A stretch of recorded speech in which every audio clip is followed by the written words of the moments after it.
Господи Исусе Христе, Сине Божий, помилуй меня грешного. И Сына, и Святий Дух. Аминь. Возлюбени во Христа Бога, братья и сестры. Денес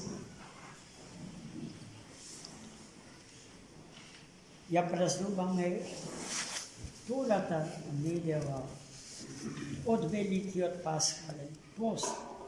Светата Црква Божја, имајќи во умот Христов за свој ум премудро, одлучила во овој ден, во втората недела од постот, да се празнува големото светило на црквата, архиепископот Солунски, Григорий Палама, еден од најголемите богословски умови, роден во историските векови на Светата Црква Божја.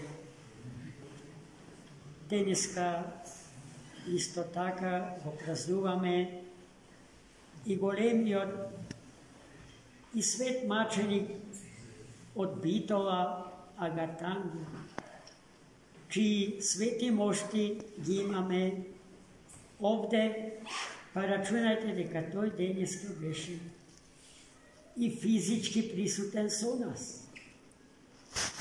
Имаме една честичка од светата глава негова.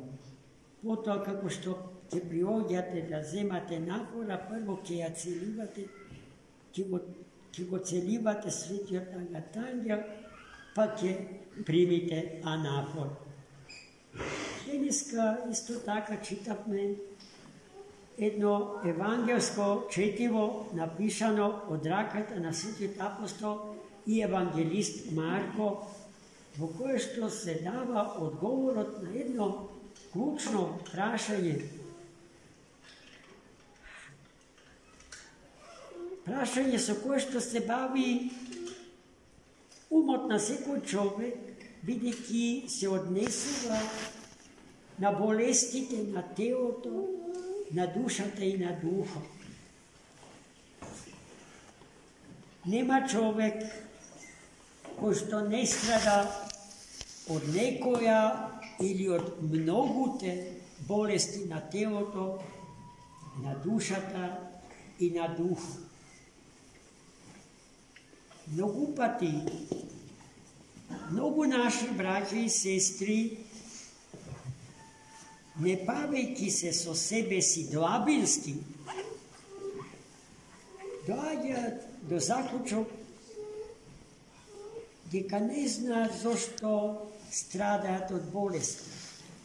Убедени се дека ништо лошо не направило, а болеста ги стигна.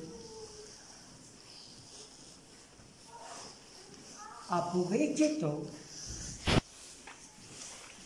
од членовите на Светата Црква Христова свесни се за потекото на болеста. Тоа што во медицината се нарекува етиологија на болеста. И ја бараат внатре во себе си, а не надвор од себе си или во некој друг покрај себе си. Денеска Христос јасно ни даде до знаење дека единствена причина за болеста, за која god е болест, е гревот наш. Гревот наш. Не гревот на другиот околу нас. Нашиот грев. И само оној кој што се труди да го осознае својот грев и со употреба на духовен скалпел, хируршки да го одсечи од себе си, оздрав, Ono što saka da žive со bolesta, bolesta go vodi vo smrt. A ono što saka da žive bez neja, spravuvajki se со гревот во себе си, тој уште сега ја живее вечност. Како тоа Христос ни го кажа? Сето тоа Христос ни го кажа во денешното Свето Евангелие.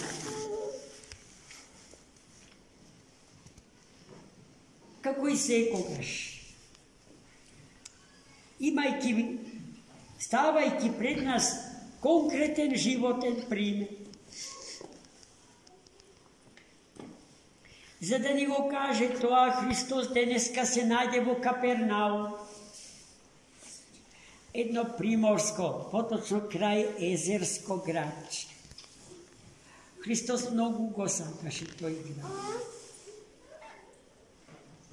Ко струга покрај Охридското езеро. Окружен од голем народ.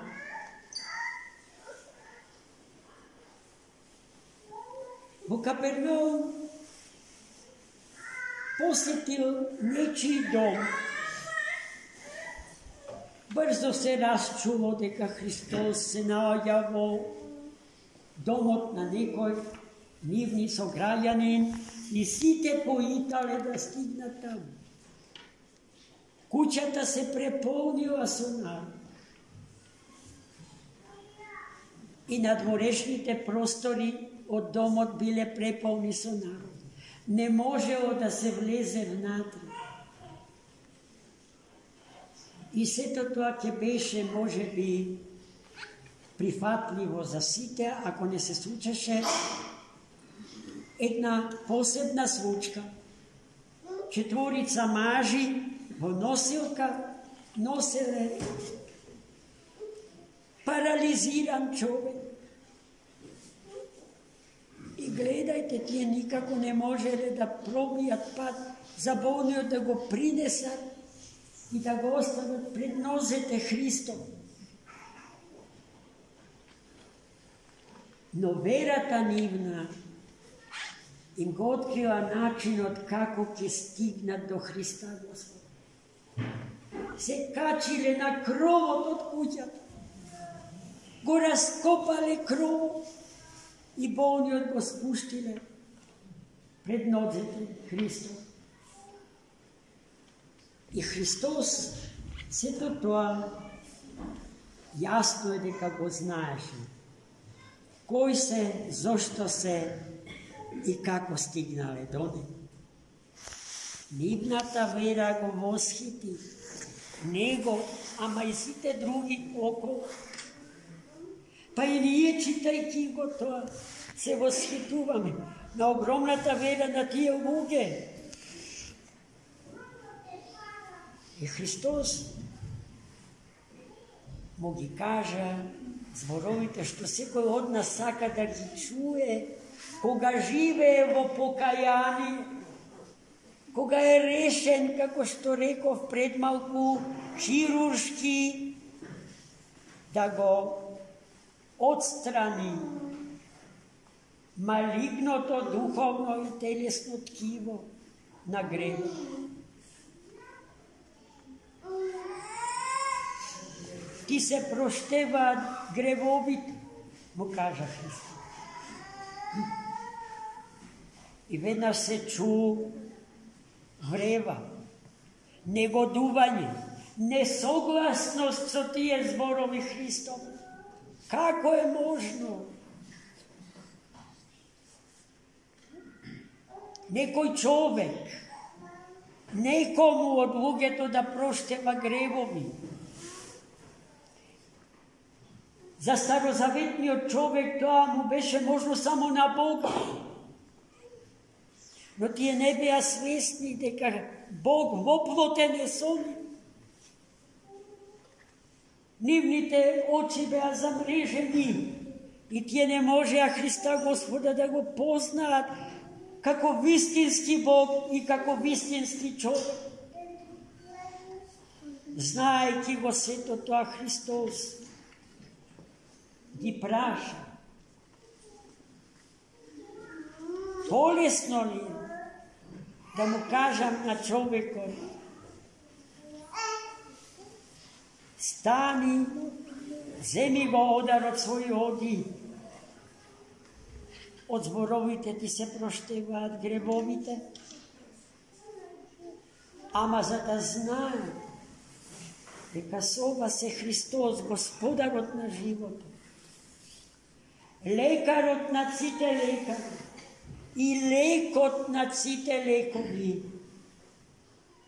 Ти заповеда, му рече на Бог, да станеш, да го земеш одарот свој и да си одиш дома.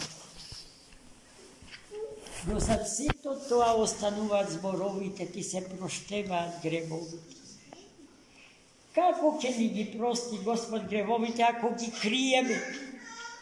Ако ги криеме за себе си, прелеста може да не однесе до таму што можеме да поверуваме дека и од Бога можеме да ги скриеме. Ако е можно да ги скриеме од ближница. И така, лажејќи се себе си, лажејќи го другиот,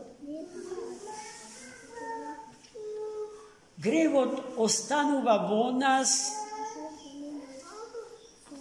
и се умножува. Во нас се пласти.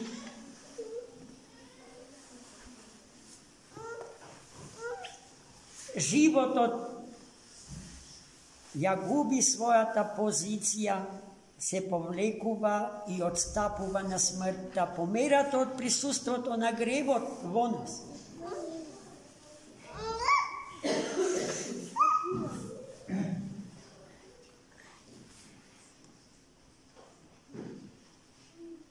И ние продолжуваме да се залажуваме себе си и другите, а гревот, потиснат во нас до заборав, вика.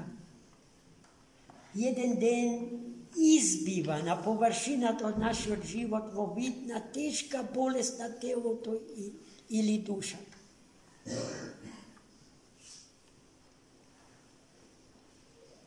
Некои луѓе си даваат за право да грешат, сметаат дека се привилегирани и нив им е можно да грешат. Евангелските закони што важат за сите не важат за нив. Тие се некои посебни луѓе. А и во животот на таквите ништо добро не се случува. Тие чекорат од неуспех во неуспех, од болест во болест, од смрт во смрт. Секој грев наш е една малечка смрт во нас. Гревот е смртоносен. Гревот убива, браќи и сестри. Затоа треба постојано да стражариме со умот над срцето свое. Секој ден, особено пред да си легнеме, треба да го провериме како сме го одживеале, како сме го потрошиле времето од тој ден на нашиот живот, како сме ги потрошиле силите на нашиот живот во тој ден. И кога ќе детектираме промашени цели, второто име за гревот е промашена цел. Промашена е целта на животот со грев. Веднаш да се одречеме од тие промашувања, да застанеме на колена и во солзи од Бога да испросиме трезвеноумност, mudrost i sila Božja, koja što ke ne izdegne nad sekoja naša slabost i nad sekoje naše promašuvanje. I taka, mesto vo temnina, da predstavljamo vo svetlina, i svetlinata Gospodnja kako malečki sonca vo ovoj svet, da rasprostranuvame na sekade. Воспротивно темнината ќе не прогота нас и светот во кој што живееме. И ние денеска живееме доволно индикативни времења за се ова што досега го зборуваме. Да му се вратиме на Господа, браќи и сестри. Сите храмови што постојат во струга и околу струга треба да се премалку во однос на браќата и сестрите кои што сакаат во покаяние да живеат. И така да се стекнат со здравие на телото, на душата и на духот, со здравие на умот и со чистота на срцето. Амин.